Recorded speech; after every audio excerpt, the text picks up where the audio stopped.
nuevamente vamos a retomar el versículo 1 en nuestro texto ya en Tesalonicenses capítulo 3. No pierdan esta parte, este texto, porque aquí vamos a estar centrando nuestro estudio esta mañana.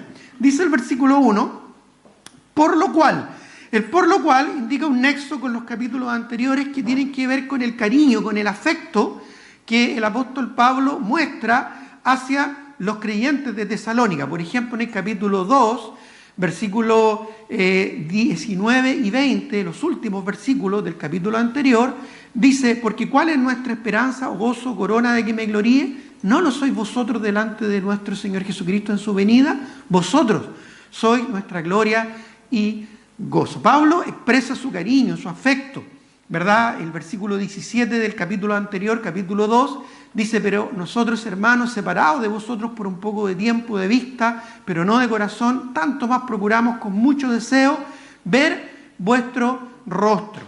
Pero hubo un problema, porque el versículo 18 dice: por lo cual quisimos ir a vosotros, yo Pablo, ciertamente una y otra vez, pero Satanás nos estorbó. Entonces Pablo quería visitar a estos creyentes, pero no podía. ¿Por qué? Porque el diablo estaba poniendo obstáculos, oposición, para que Pablo pudiera visitar a estos creyentes allá en Tesalónica. ¿Dónde está Pablo? Está en Atenas, ¿ya? Por eso es que dice el versículo 1 del capítulo 3, por lo cual, no pudiendo soportarlo más, acordamos quedarnos solos en Atenas. Pablo, cuando llegó a esta zona a predicar el Evangelio, la primera iglesia que levantó fue la iglesia de Filipos, en lo que hoy en día sería el sur de Europa. De ahí de Filipos tuvo que huir por la persecución de los enemigos del Evangelio, tuvo que huir a Tesalónica. Y ahí, en Hechos capítulo 17, se relata la historia de cómo en el segundo viaje misionero el apóstol Pablo levantó esta iglesia. Pero también hubo oposición. Entonces Pablo tuvo que huir de Tesalónica, se fue a Berea. Ahí en Berea no vemos el registro que haya quedado edificada alguna iglesia, pero sí sabemos que los judíos de aquel lugar eran un poco más consecuentes, eran un poco más nobles, porque ellos, cuando Pablo enseñaba ahí en la sinagoga de los judíos, escudriñaban las escrituras, ¿verdad? Para ver si lo que Pablo decía era cierto. Pero los, ¿cómo decirlo?, insidiosos enemigos del Evangelio de Tesalónica viajaron hasta Berea para ponerle problemas al apóstol Pablo y al Evangelio. Así que Pablo tuvo que huir nuevamente de Berea. Y de ahí se fue hacia la zona de Grecia. Entonces pasó por diferentes ciudades de Grecia, por Macedonia, luego llegó a Corinto y finalmente llegó a Atenas. Ahí en Atenas fue donde su corazón se enardeció viendo la idolatría, donde estuvo en el Areópago, ¿verdad?, predicando a ese Dios no conocido. Y ahí en Atenas se enteró de la persecución que los creyentes en Tesalónica estaban teniendo.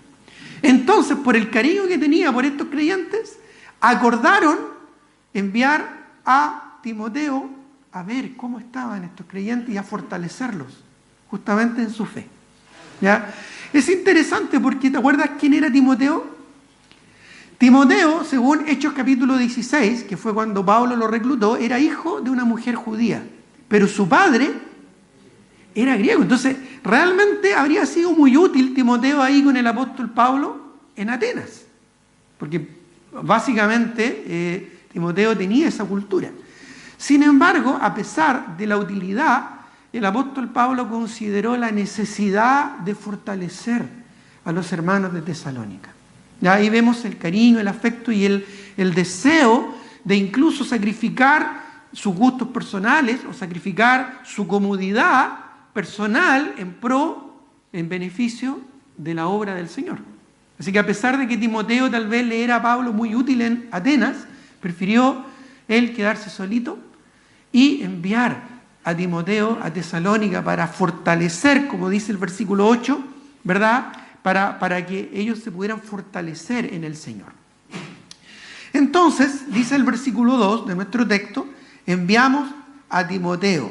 Y aquí menciona tres aspectos muy relevantes de este personaje que fue enviado a fortalecer la fe de los creyentes en Tesalónica. Dice, enviamos a Timoteo, nuestro hermano, servidor de Dios, literalmente podríamos leer ahí ministro de Dios. La palabra ministro significa servidor, ministro de Dios y colaborador nuestro en el Evangelio de Cristo. Y ahí claramente, ¿verdad?, expresa su propósito. ¿Para qué? Para confirmaros y exhortaros respecto a vuestra fe. Esa palabra confirmaros es la palabra que, una palabra bien interesante. La palabra en griego es sterizo. De ahí viene o se deriva en su raíz la palabra estaca.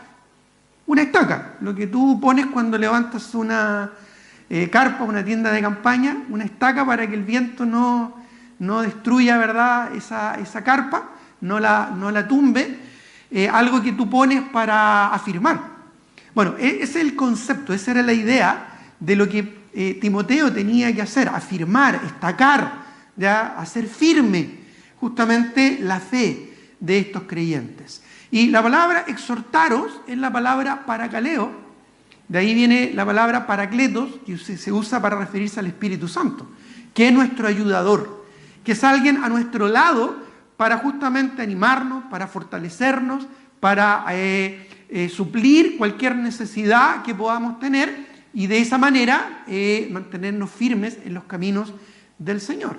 Ahora, quiero destacar acá que nuestra fe se afirma en el Señor cuando tenemos hermanos fieles, hermanos serviciales y hermanos colaboradores. Ese fue el propósito por el que Timoteo fue enviado a la iglesia de los tesalonicenses. Fue enviado como un hermano, como un servidor y como un colaborador. ¿Ya? Cuando en nuestra iglesia tenemos hermanos fieles como Timoteo, cuando en nuestra iglesia tenemos hermanos serviciales como Timoteo, cuando en nuestra iglesia tenemos hermanos colaboradores como Timoteo, nuestra fe se afirma. La iglesia es ese lugar donde somos confirmados y donde somos exhortados. A eso fue enviado Timoteo en el contexto de la iglesia de Tesalónica para que la fe de estos creyentes, como dice ahí, se afirme y se fortalezca. Entonces, esa es la iglesia donde necesitamos hermanos como Timoteo, hermanos fieles. La palabra hermano aquí, en el idioma en que fue escrito el Nuevo Testamento, que fue el griego común de aquellos días, es la palabra adelphos, quizás lo han escuchado. Esa palabra adelphos literalmente significa un vientre. Un vientre. Se puede utilizar como una partícula negativa en el griego o también como una partícula que tiene que ver de unidad. Y delphos es la idea de un vientre, ¿ya? El vientre de una madre. Por lo tanto, de ahí viene el concepto de hermano, ¿ya? De un mismo vientre, por lo tanto, hermano de sangre, ¿verdad? Y claramente el Señor en su palabra destaca la importancia de la hermandad. En Filipenses, por ejemplo, capítulo 2, no pierdan su texto en Tesalonicenses, pero en Filipenses capítulo 2, versículo 1 en adelante dice: por tanto, si hay alguna consolación en Cristo, si algún consuelo de amor, si alguna comunión del Espíritu, si algún afecto entrañable, de las entrañas, es lo que dice. Si alguna misericordia, completad mi gozo sintiendo lo mismo, teniendo el mismo amor, unánime, sintiendo una misma cosa. Nada hagáis por contienda o por vanagloria, antes bien con humildad, dice, estimando a los demás, cada uno superiores a sí mismo. Es decir, un concepto de una hermandad entrañable, ¿verdad? Y la palabra que utiliza aquí, hermano, no solo es una palabra que nos sirve para llamarnos unos a otros. Hermano, ¿cómo está? Hermana, ¿qué tal? Buenos días, hermanos. No, sino que es más allá.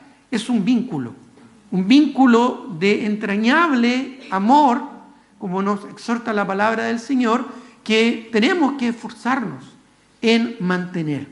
Pero no solo necesitamos hermanos fieles como Timoteo, sino también serviciales. La palabra servicial que se utiliza para Timoteo literalmente es la palabra diáconos. ¿Han escuchado esa palabra, verdad? Diácono es la palabra en griego y literalmente significa un servidor, ¿ya? Un siervo. Y hermanos con corazones dispuestos, con corazones dóciles y con corazones serviciales son fundamentales dentro de la iglesia del Señor. Ahí mismo, en el texto que leímos anteriormente, pero en esta oportunidad cuando Pablo escribe a la iglesia de Filipos, en Filipenses, capítulo 2, el versículo 19 en adelante, Filipenses, capítulo 2, versículo 19 en adelante, dice: espero en el Señor Jesús enviaros pronto a Timoteo, para que yo también esté de buen ánimo al saber de vuestro estado. Aquí ya nos damos cuenta que Timoteo era lo que podríamos llamar hoy en día el joven de los mandados. Cariñosamente, por supuesto, y con mucho respeto, ¿ya? Pero cuando había un problema, cuando había una situación difícil, cuando el apóstol Pablo no sabía qué hacer y no podía llegar, ¿a quién enviaba? A Timoteo. ¿Por qué? Porque tenía un corazón de siervo. ¿Ya? Porque estaba dispuesto. ¿Ya? Porque estaba disponible. Y porque era dócil para las instrucciones que el apóstol Pablo le quería transmitir a los hermanos que necesitaban apoyo. Entonces vemos aquí en Filipenses 2, 19, una vez más: espero en el Señor Jesús enviaros pronto a Timoteo. En este caso es a la iglesia de Filipos. Esto ocurrió tiempo después, años después de lo que ocurrió en Tesalónica cuando Pablo envió a Timoteo. Dice: para que yo también esté de buen ánimo al saber de vuestro estado. Miren lo que dice de Timoteo el apóstol Pablo: pues a ninguno tengo del mismo ánimo y que tan sinceramente se interese por vosotros, porque todos buscan lo suyo propio, no lo que es de Cristo Jesús. Pero ya conocéis los méritos de él. ¿De quién? De Timoteo, que como hijo a padre ha servido conmigo en el Evangelio. Así que a Timoteo, espero enviaros luego de que yo vea cómo van mis asuntos. Entonces, cuando había un problema, ¿a quién enviaban a solucionar el problema? A Timoteo. ¿No me creen? Miren lo que dice 1 Timoteo capítulo 1. ¿Ya? 1 Timoteo capítulo 1. Era, en términos coloquiales chilenos, lo que llamaríamos un mentulatum. Sirve para todo. ¿Ya? Cuando hay un problema, ahí el mentulatum te va a ayudar a salir de ese problema. 1 Timoteo capítulo 1, versículo 2. ¿Y qué le dice ahora Pablo cuando escribe esta epístola a Timoteo? Ahora se la está escribiendo a él. Ya vimos que fue enviado a Tesalónica, ya vimos que fue enviado ¿a dónde? A Filipos. Mire lo que dice acá: como te rogué, está hablando Pablo a Timoteo, el versículo 2, a Timoteo, verdadero hijo en la gracia y misericordia y paz de Dios nuestro Padre y de Cristo Jesús nuestro Señor, como te rogué, dice el versículo 3, que te quedases en Éfeso, cuando fui a Macedonia. ¿Para qué? Para que mandases a algunos que no enseñen diferente doctrina, ni presten atención a fábulas y genealogías interminables, etcétera, etcétera. Es decir, en la iglesia de Éfeso, otra iglesia, ya también habían algunos problemas. ¿Y a quién enviaron? ¿O a quién dejó más bien Pablo que se quedara ahí a solucionar esos problemas? A Timoteo. ¿Ya? Hay que entender que acá en este caso Éfeso está en Asia Menor, lo que sería hoy en día Turquía, ya saliendo de Europa. Entonces vemos que el apóstol Pablo tenía a su fiel servidor Timoteo, que estaba dispuesto y presto y además capacitado para ser capaz de enfrentar diferentes problemas en diferentes lugares. Hermanos, necesitamos siempre hermanos así en nuestras iglesias. Hermanos que estén siempre preparados, hermanos que estén siempre dispuestos y hermanos que estén siempre serviciales para ayudar y ministrar a los demás. Muchas de nuestras iglesias se llenan con hermanos que vienen a ser ministrados, pero ¿cuánto necesitamos hermanos que vengan a ministrar, a servir, a preocuparse de la vida espiritual de otros, a ayudar a fortalecer la fe de otros en los caminos del Señor? Siempre una iglesia se fortalece y crece sobre el sustento de hermanos y hermanas fieles como Timoteo, con corazones serviciales, que no solo vengan a la iglesia a ser ministrados, sino ellos mismos también a ministrar. Luego también menciona de Timoteo, lo expresa, ¿verdad?, con títulos muy hermosos, como el de hermano, como el de servidor o diácono, pero también como un colaborador. Y esto lo pone al mismo nivel. Pablo se refiere a Timoteo como un colaborador y lo pone al mismo nivel que él. Ya, ese es un privilegio. Yo recuerdo la primera vez que cuando yo empecé en el ministerio hace ya más de 30 años, que otro pastor ya más anciano me llamó colaborador. Yo me sentía súper bien porque veía, ¿verdad?, que sentía una especie como de reconocimiento, ¿verdad? Creo que Timoteo, que era probablemente de personalidad un tanto tímida, porque varias veces el apóstol Pablo anima ya a Timoteo a que, por ejemplo, nadie tuviera un poco su juventud, porque era joven al parecer, ya, reprende con autoridad, con paciencia, ¿verdad? Y varias veces lo está animando. Entonces, parece que Timoteo era un poco tímido, de tal manera que Pablo siempre lo está como alentando. Pero también lo consideraba como uno a la par. La palabra colaborador ya es una palabra también muy linda en el original en que fue escrito el Nuevo Testamento, la palabra sunergos o sunergos. Sun significa algo, uno al lado del otro. Y ergos es la palabra para trabajo, para labor. Trabajar juntos es lo que significa. Pero el concepto de sun en el griego es algo pegado, es cuando tú pegas algo, cuando tú una tabla la pegas, ¿ya? Y la clavas, ¿ya? O con un pegamento tú pegas dos elementos. La idea es de trabajar a la par. El concepto que hoy en día se utiliza mucho en las empresas, ¿no es cierto?, de trabajo en equipo, era algo que el apóstol Pablo ya estaba desarrollando a plenitud hace más de 2000 años atrás. No es algo nuevo, por lo tanto, el día de hoy.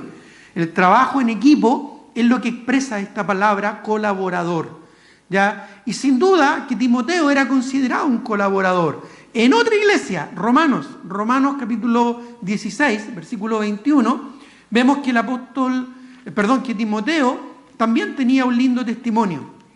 Y cuando Pablo escribe su epístola a los romanos, ya despidiéndose de ellos, en el capítulo 16, en el versículo 21, dice, os saludan Timoteo, mi colaborador, Lucio, Jasón y Sosípater, mis parientes, dice el apóstol Pablo. Entonces, en Roma también conocían a Timoteo, ya, porque era un siervo fiel y era un colaborador, uno a la par, un equipo, ¿no es cierto?, junto con Lucas, junto con Silas y junto con el apóstol Pablo y otros que estuvieron ministrando en aquellos días. Un colaborador. Todos, hermanos, todos somos colaboradores en el ministerio. Una iglesia se fortalece cuando hay hermanos que colaboramos unos con otros. Primera de Corintios capítulo 3, busquémoslo. Primera de Corintios capítulo 3, versículos 5 al 9. Pablo, cuando escribe a esta iglesia complicada de Corinto, en Primera de Corintios, era una iglesia que tenía unas dificultades.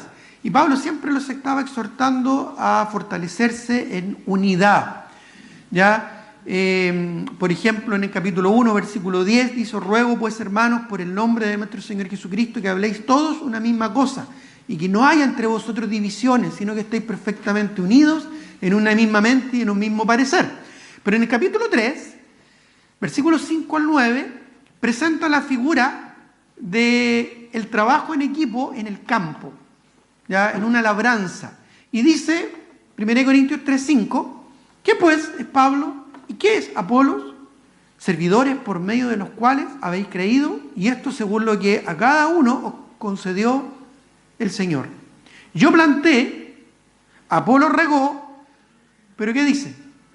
Pero el crecimiento lo ha dado Dios. Así que ni el que planta, ni el que, dice así que ni el que planta es algo, ni el que ni el que riega, sino Dios. Dios dice que da el crecimiento, y el que planta y el que riega, y aquí está el concepto de sunergos, son una misma cosa, ¿ya? Son una misma cosa, aunque cada uno recibirá su recompensa conforme a su labor, pero todos colaboran en la misma misión. Verso 9, porque nosotros, y ahí Pablo se incluye junto con los creyentes de Corinto, nosotros, dice, somos colaboradores. Colaboradores, y vosotros, ¿qué dice?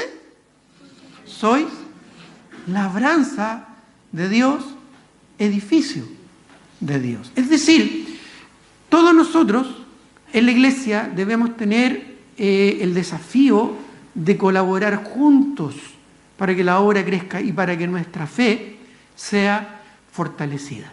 ¿Te acuerdas cuál era el objetivo de Pablo cuando escribió a la iglesia de Tesalónica?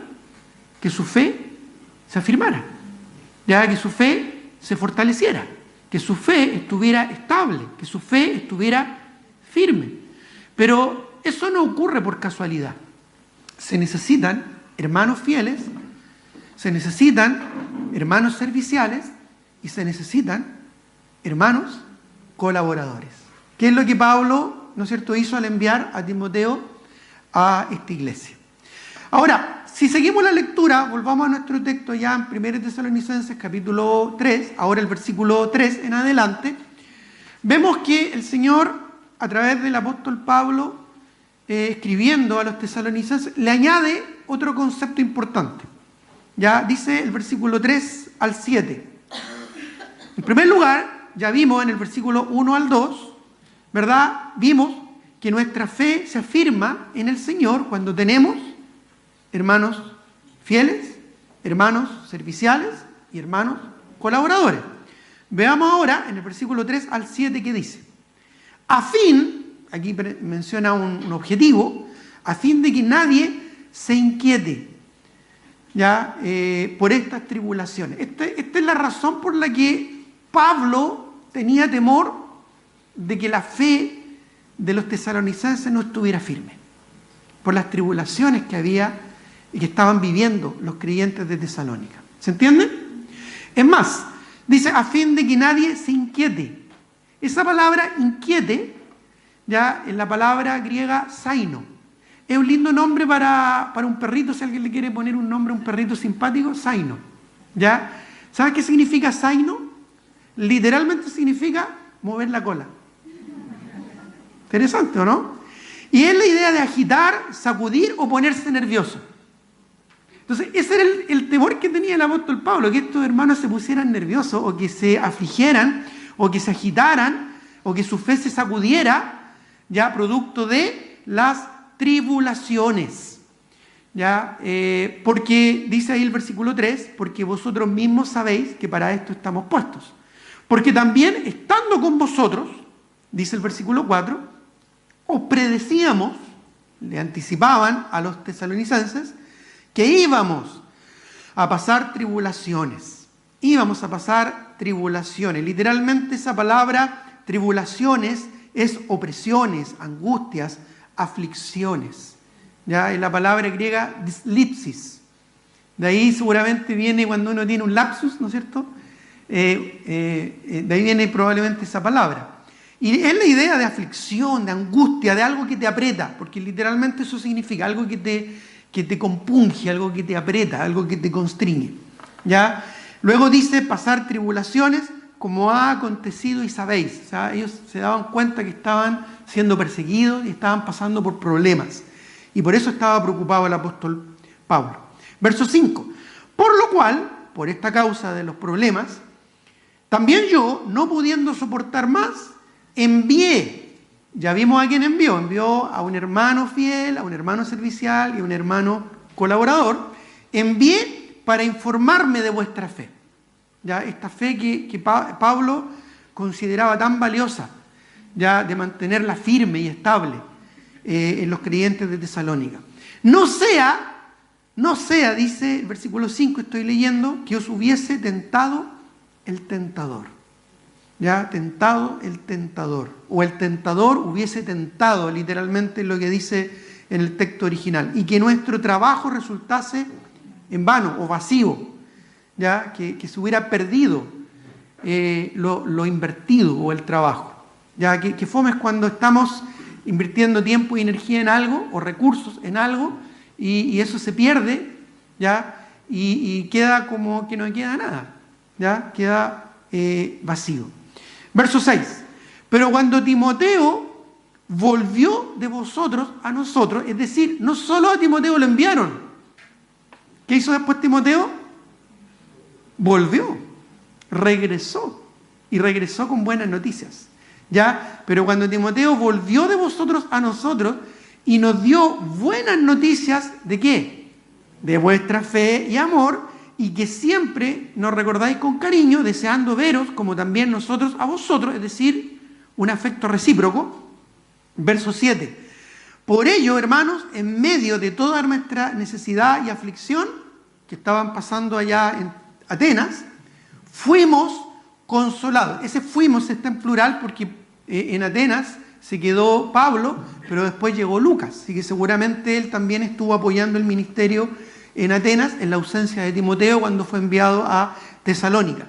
Dice, fuimos consolados de vosotros por medio de vuestra fe. Es decir, esto que el apóstol Pablo consideraba tan valioso, no se había perdido, no se había hecho vano, ya la fe de los creyentes en Tesalónica. Y por eso en el versículo 8 menciona el corazón del argumento de este capítulo, ¿ya? Porque ahora vivimos si vosotros estáis firmes en el Señor. Este ejercicio a propósito que estamos haciendo de analizar el texto es algo que también tú puedes ir desarrollando poco a poco, leyendo una y otra vez algún pasaje y buscando las frases, las palabras repetidas y los conceptos que el autor quiso transmitir, ya cuando escribió bajo la inspiración del Espíritu Santo, por supuesto.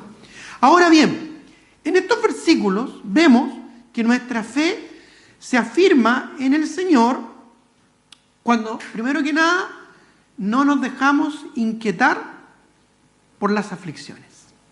Ya Pablo estaba preocupado porque sabía que los de Tesalónica quedaron bajo prueba y bajo aflicción y bajo persecución. Entonces por eso envió a Timoteo, ¿ya? Y básicamente lo que está expresando acá el apóstol Pablo es que nuestra fe se afirma cuando no nos dejamos inquietar por las aflicciones. Las aflicciones, los problemas y las pruebas en la vida de un creyente, hermanos, no son extrañas. Siempre vamos a tener problemas. Siempre vamos a tener aflicciones. No pienses en ningún momento que por ser cristiano, o no busques en el cristianismo la eliminación de tus problemas, que desaparezcan tus conflictos. Es más, el Señor Jesucristo promete que van a haber conflictos. Cuando dice, el Señor Jesucristo dijo, en el mundo tendréis aflicción. Luego añade una certeza, pero confiad, yo he vencido al mundo, dijo el Señor. Pero la promesa del Señor es que van a haber problemas. En el mundo tendréis, esa es una promesa que da el Señor, no muy agradable, pero sí anticipa que vamos a tener problemas. ¿Ya? En el mundo tendréis aflicción, pero confiad, dice el Señor, yo ya he vencido al mundo. Es más, también el apóstol Pablo en otra porción declara, y todo aquel que quiera vivir piadosamente en Cristo Jesús, padecerá persecución. Es más, si tú quieres vivir fielmente en los caminos del Señor y fortalecer tu fe, vas a tener problemas. En otras palabras, si estás en tu vida cristiana en un momento donde no tienes problemas, preocúpate, porque probablemente no estás viviendo piadosamente. Es decir, te estás acostumbrando tanto a la corriente de este mundo, te estás acostumbrando tanto a ser un creyente carnal o mundano, que simplemente, igual que el camarón que se duerme, se lo lleva a la corriente. ¿Conocen el dicho? Entonces te estás dejando llevar y por eso probablemente no tienes tantos problemas. Así que cuando estés en un momento en tu vida cristiana donde no tengas conflictos, problemas o aflicciones, preocúpate. Porque una de dos, o es un momento muy pequeño y temporal, algo así como estar en el ojo del huracán, ¿ya? O estás haciendo mal las cosas. No estás viviendo piadosamente en Cristo Jesús.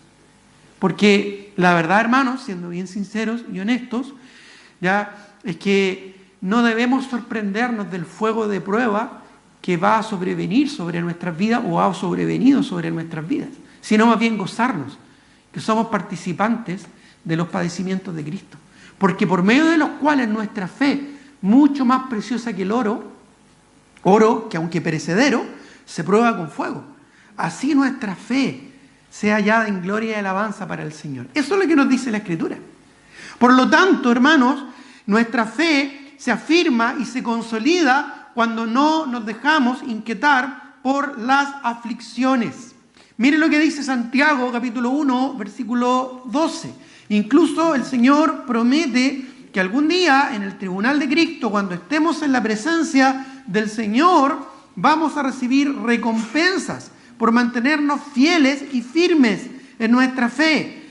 A través de los siglos, Dios ha probado la fe y el corazón de muchos de sus hijos, como Abraham, cuando lo probó allá en el monte Moriah, pidiéndole que sacrificara a su hijo, como Israel, que lo hizo pasar por el desierto. Dios prueba nuestros corazones.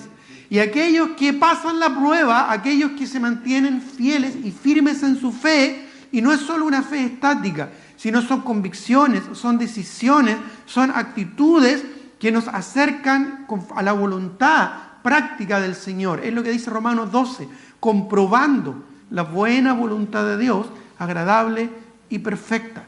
No es simplemente estar estático, no es solo resistir y quedarse en el mismo lugar. Es crecer, es avanzar, es madurar en los caminos del Señor. Y Santiago capítulo 1, versículo 12 dice, bienaventurado el varón. ¿El varón qué? Soporta la tentación. La tentación, porque cuando haya resistido la prueba, recibirá la corona de vida que Dios ha prometido a los que le aman. ¿Cuándo va a recibir la recompensa? Después que haya resistido la prueba. Y ahí la idea no es solo una resistencia pasiva, sino que el concepto es lo que Dios espera de cada uno de nosotros, y es que nuestra fe sea madura y que nuestra fe sea estable.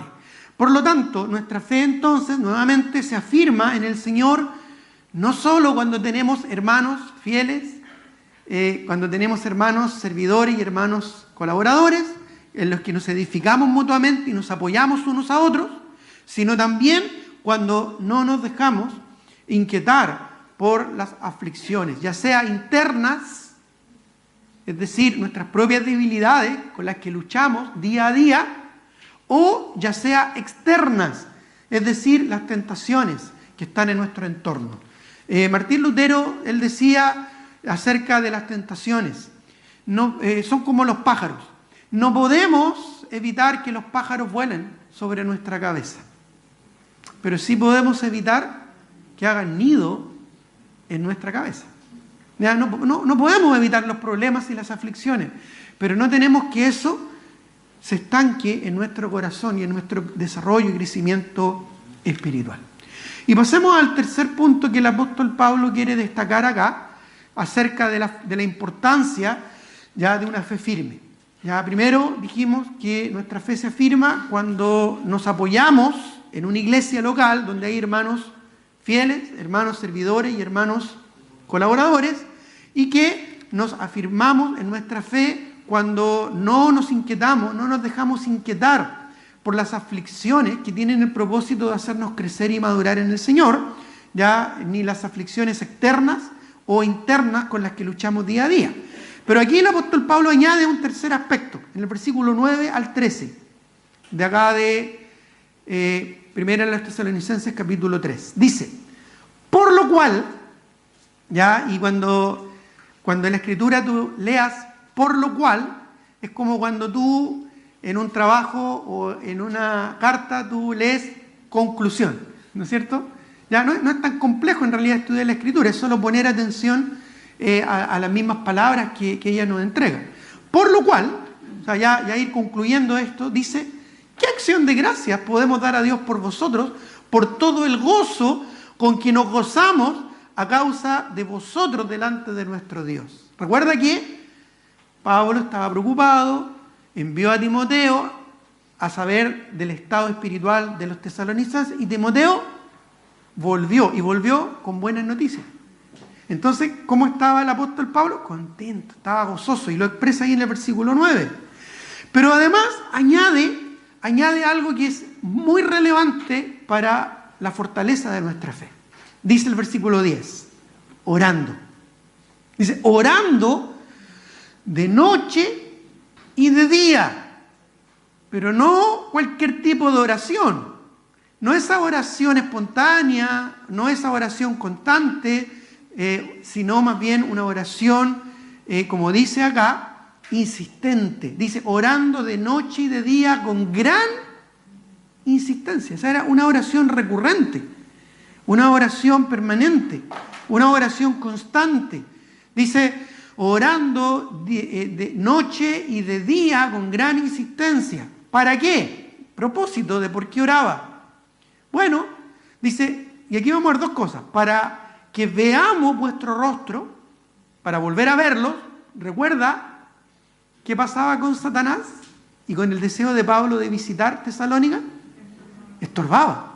Entonces, Pablo estaba orando insistentemente para que el Señor le permitiera superar estos estorbos, estas dificultades, ya estos obstáculos de poder visitarles. Ya cuando hablamos de eso en el capítulo anterior, hicimos la reflexión. ¿Qué son aquellas cosas que a nosotros nos obstaculizan para estar con nuestros hermanos? Ya la falta de estacionamiento, el dinero, el tiempo, el cansancio. Y ahí uno ve el verdadero afecto y cariño que tenemos por la iglesia. ¿Ya? Pero aquí Pablo está orando para poder superar estos obstáculos. Pero también, mire lo que dice el versículo, y esto es importante, completemos lo que falte a vuestra fe. Siempre se refiere, ¿no es cierto?, a este objetivo de fortalecer la fe de los tesalonicenses. Esa palabra completemos, para nosotros como iglesia, es una palabra muy importante. ¿Ya? Es básicamente la palabra que define nuestro ministerio como iglesia. Lo tenemos acá, perfeccionando. Es la misma palabra, a los creyentes, para la obra del ministerio y así edificando el cuerpo de Cristo, que es nuestro lema como iglesia ya en Efesios capítulo 4. Completemos, es la palabra griega catartizo, que significa completar, hacer apto, ya, de lo que falta a vuestra fe. Es la palabra perfeccionar. Tiene que ver con la idea, incluso si es necesario, de restaurar. Es lo que hacían los pescadores cuando restauraban sus mallas, sus redes, ¿no es cierto?, para que no hubieran roturas por medio de las cuales se le pudieran escapar algunos peces. Entonces, ellos las lavaban, las limpiaban, pero también las remendaban. Ya las cosían, las afirmaban, para poder tener, ¿no es cierto?, completa esa malla y de esa manera poder abarcar la mayor cantidad de peces posible. La idea que menciona aquí el apóstol Pablo es que él oraba para poder superar los obstáculos que le impedían llegar a visitar a los hermanos, pero también para poder llegar a discipularlos, a perfeccionarlos, a capacitarlos, a operarlos, a ministrarles con la palabra del Señor. Porque ese es el propósito de la palabra de Dios. De hecho, la Escritura dice que toda la Escritura es inspirada por Dios y es útil para enseñar, para redarguir, para corregir, para instruir en justicia, a fin de que el hombre de Dios sea perfecto, completo, preparado para toda buena obra. Y para poder ser un creyente completo, preparado para toda buena obra, está el ministerio, ¿verdad?, de los completos. No de los que se comen, ¿ya? No se me distraigan, sino de completar lo que falte a vuestra fe. Es decir, ser edificados, ser exhortados. Por eso es que cuando tú vienes a la iglesia, te encuentras con una enseñanza sólida de la Escritura para edificarte, para exhortarte, para redarguirte si es que en algo está fallando y que de esa manera tú te sientas incómodo y lo corrijas. ¿Ya? A propósito, si de pronto uno durante la enseñanza dice algo que puede afectar la sensibilidad de alguna persona, que bueno. Claro, porque ese es el propósito, ya ser perfeccionados, ser completados. No solo entretenernos y escuchar palabras bonitas o escuchar un discurso motivacional.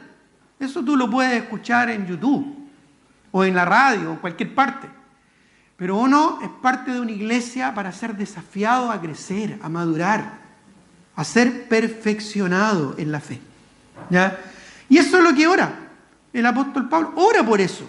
Ora para que poder, no solo lo que hizo Timoteo allá, sino él también poder llegar y completar a lo que falta vuestra fe. Siempre hay algo que falta, ¿o no? Siempre necesitamos crecer. Siempre necesitamos avanzar. ¿Ya? No pienses ni por un minuto de que porque llevas 30, 40, 50 años en el Evangelio, ya no necesitas nada que aprender. No, cada vez necesitas crecer más, avanzar más. Jamás digas, no, yo ya llegué a un nivel en que ya sé todo lo que necesito saber.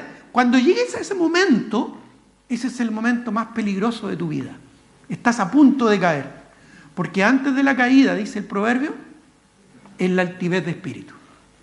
Por lo tanto, siempre tenemos que tener un corazón humilde para poder seguir avanzando, seguir creciendo en el Señor.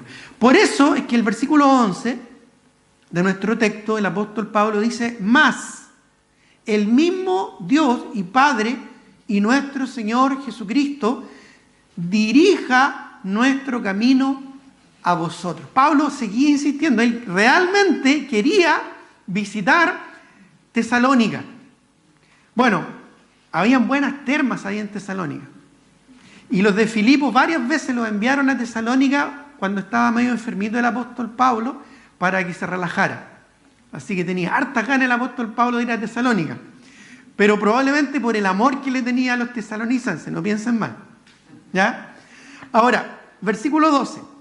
Y el Señor os haga, y aquí ya estamos redondeando, ¿no es cierto?, y cerrando este concepto que en el capítulo 3 el apóstol Pablo nos quiere presentar. Y el Señor os haga crecer y abundar. Esto es parte de la oración de completar del versículo 10.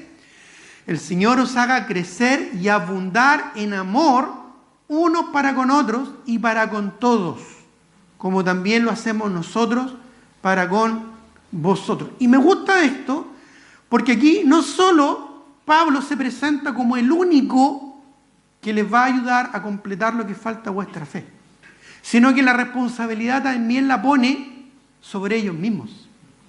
¿Te fijas lo que dice ahí? Dice clarito, ¿ya? El Señor os haga crecer y abundar en amor unos para con otros y para con todos, como también lo hacemos nosotros para con vosotros. Esto es algo mutuo.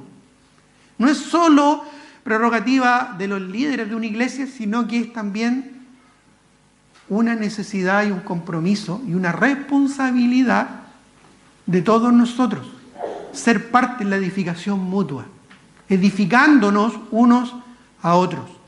Es importante que tú te fortalezcas en tu fe para tú también poder ministrar a otros, para tú también poder edificar la vida de otros, para que no siempre estés en el centro del universo y todo girando a tu alrededor, sino también tú seas un instrumento de bendición y edificación a otros creyentes. Por eso tú estás creciendo, por eso estás siendo discipulado, por eso eres parte de un instituto bíblico, por eso vienes a las reuniones, por eso eres edificado, por eso participas de los ministerios, por eso estás participando de las actividades que programa la iglesia, tu iglesia, para que te perfecciones y para que crezcas y para que madures y para que lo que haga falta sea suplido en tu vida, de tal manera que tú también seas de bendición a otros.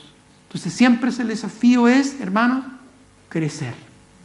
Crece, madura, afírmate, para también poder ser parte de esta edificación mutua. Es más, en el versículo 13, que es el último versículo, lo reafirma. Dice, para que sean afirmados. Nuevamente, la palabra asterizo destaca, fijados, hacer fijo, estable, sólido, firme. Esa palabra asterizo, que viene de su raíz destaca, me llamó mucho la atención porque esa palabra asterizo es de donde se deriva la palabra estéreo. En términos musicales, no sé si lo sabían o no, de ahí viene esa palabra, porque viene de la idea de hacer algo estable y sólido. Así nació, ¿verdad?, el sonido estéreo, algo que por medio de dos fuentes daba el sonido para que se sintiera un sonido sólido y estable, no algo variable. De esa manera, lo que el Señor busca en nuestras vidas son corazones estables. Hay muchos creyentes inestables hoy en día, que cualquier cosa los derriba, cualquier viento los abate, cualquier problema los desanima, cualquier circunstancia los complica, cualquier situación los derriba. Necesitamos, hermanos, que sean afirmados, que sean estables, hermanos, que sean maduros y firmes, sólidos, fijos, estables en su vida cristiana y en su fe. Eso es lo que dice. El propósito de todo esto es para que sean afirmados vuestros corazones, irreprensibles en santidad delante, dice, de nuestro Padre en la venida de nuestro Señor Jesucristo. Es decir, no solo nuestra fe se afirma por medio de hermanos fieles, serviciales y colaboradores, no solo nuestra fe se afirma cuando no nos dejamos inquietar por las aflicciones que van a venir y que tienen justamente el propósito de hacernos madurar y fortalecer, sino que también nuestra fe se afirma en el Señor cuando maduramos, cuando somos completados, cuando nos dejamos trabajar en nuestra vida espiritual, como dice el versículo 10, lo que completemos a lo que falta a vuestra fe, dice el apóstol Pablo, cuando maduramos y cuando por medio de la oración, Pablo oraba por esto, por medio de la oración, el Señor nos haga crecer y abundar en amor, como dice el versículo 12. Y el Señor os haga crecer y abundar en amor. ¿Te acuerdas que cuando hablamos de la colaboración, uno es el que planta, otro es el que riega? ¿Pero quién da el crecimiento? Dios. Dios da el crecimiento. Por eso es que dice el versículo 12, el Señor os haga crecer y abundar. El crecimiento no es producto de una estrategia que nosotros podamos desarrollar, de un ministerio o de una actividad que nosotros podamos hacer. El verdadero crecimiento en una iglesia lo da el Señor. El Señor es el que añade a la iglesia a los que han de ser salvos. No un equipo de trabajo evangelístico. Es el Señor. Cuando ese crecimiento viene del Señor, entonces el crecimiento es estable, es firme, es consistente, es consecuente con su voluntad y además de todo, abunda en amor. Como dice ahí la Escritura, abundando en amor unos para con otros. El Señor nos hace crecer y abundar en amor. El mejor trabajo que podemos hacer para que nuestra iglesia crezca es de rodillas, orando por nosotros mismos para santificarnos en el Señor y para que el Señor también santifique nuestra iglesia. La oración, hermanos, es fundamental en el desarrollo y crecimiento y madurez de una iglesia.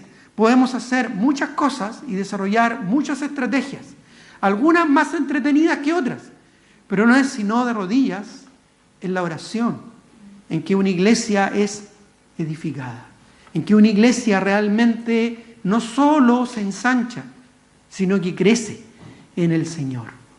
El Señor nos hace crecer y nos hace abundar en amor. Miren lo que dice 2 de Pedro capítulo 1, versículo 8. Porque el Señor quiere que nuestro fruto no solo sea abundante, sino que sea permanente. Busquemos, por favor, 2 de Pedro, capítulo 1, versículo 8. Estudiamos acerca de esto hace algunos domingos atrás. 2 de Pedro, capítulo 1, versículo 8, dice, porque si estas cosas están en vosotros y abundan, ¿qué dice? No os dejarán estar ociosos ni sin fruto, en cuanto al conocimiento o la relación cercana que tenemos con nuestro Señor Jesucristo. ¿Qué cosas se refiere aquí el apóstol Pedro? Bueno, a los 7 niveles del crecimiento de un discípulo. Dice el versículo 5, dice, vosotros también, poniendo toda diligencia, por esto mismo, añadid a vuestra fe, primero, virtud.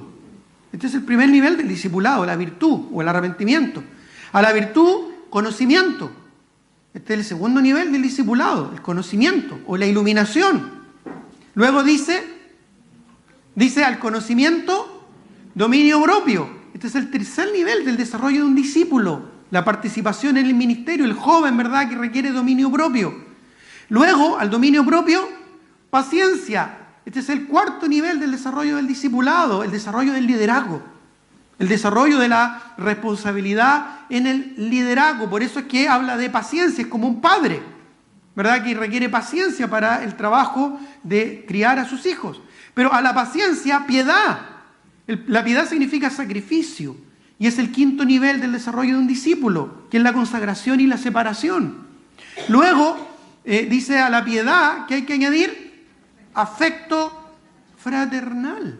Este es el sexto nivel, que es la autoridad del liderazgo. Es la autoridad de un siervo ya consagrado al servir a los demás. Y finalmente el séptimo nivel dice, y al afecto fraternal, amor, que es la visión mundial. Es un proceso de crecimiento espiritual. Es lo que se trabaja en el desarrollo del discipulado. El discipulado tiene que ver con la madurez, con la estabilidad espiritual. Lo mismo que el apóstol Pablo está desarrollando acá. ¿Para qué? Para estar firmes. Acuérdate que esa es la meta del ministerio. Estar firmes. Y estar firmes en irreprensibilidad y en santidad, como dice el versículo 13. Vuestros corazones irreprensibles en santidad delante de nuestro Padre, en la venida de nuestro Señor Jesucristo. Y en 1 Tesalonicenses, ahí mismo libro de nuestro texto, hay varios pasajes que hablan de esto, pero solo nos vamos a concentrar ahí mismo, en el mismo libro, capítulo 5, versículo 23, para que no tengas que recorrer más. En 1 Tesalonicenses 5, 23 dice, y el mismo Dios de paz os santifique por completo, y todo vuestro ser, dice, espíritu, alma y cuerpo, sean guardados irreprensibles. Dice, ¿para qué? Para la venida de nuestro Señor Jesucristo. Y lo mismo dice, no lo busquen, Filipenses 1:10, para que aprobéis lo mejor, a fin de que seáis sinceros e irreprensibles. ¿Para qué? Para la venida del Señor Jesucristo. Y voy a leer otro pasaje más, no lo busquen, en 2 de Pedro, capítulo 2, versículo 4, dice, porque si Dios, no, esa es la cita, 1 de Pedro parece, 2:4, que dice, no esa es la cita, me equivoqué ahí en la nomenclatura de la cita. Pero esto es un concepto que se repite reiterativamente en la Escritura. El Señor nos quiere santificar para que cuando Él venga por nosotros, seamos hallados irreprensibles en santidad. Santidad significa apartados y consagrados a Él. Por eso, hermanos, es que necesitamos una iglesia local para ser fortalecidos y para ser edificados en nuestra fe. Qué importante es cuando nosotros mismos asumimos la responsabilidad de ser hermanos fieles, serviciales y colaboradores. Cuando nosotros mismos maduramos y crecemos para no dejarnos intimidar o inquietar por las aflicciones. Y cuando nuestra fe es afirmada en el Señor, cuando maduramos en la fe y oramos para que el Señor haga crecer en nosotros la fortaleza y la madurez que solo Él nos puede dar, para crecer y dar fruto para la gloria del Señor. En esto, dice la Escritura, he glorificado a mi Padre, en Juan capítulo 15. En esto he glorificado a mi Padre, en que llevéis mucho fruto y seáis así mis discípulos. Pero para llevar fruto, y mucho fruto, necesitamos ser afirmados en la fe. Es decir, ser perfeccionados en la madurez en Cristo. Tengamos un momento de oración.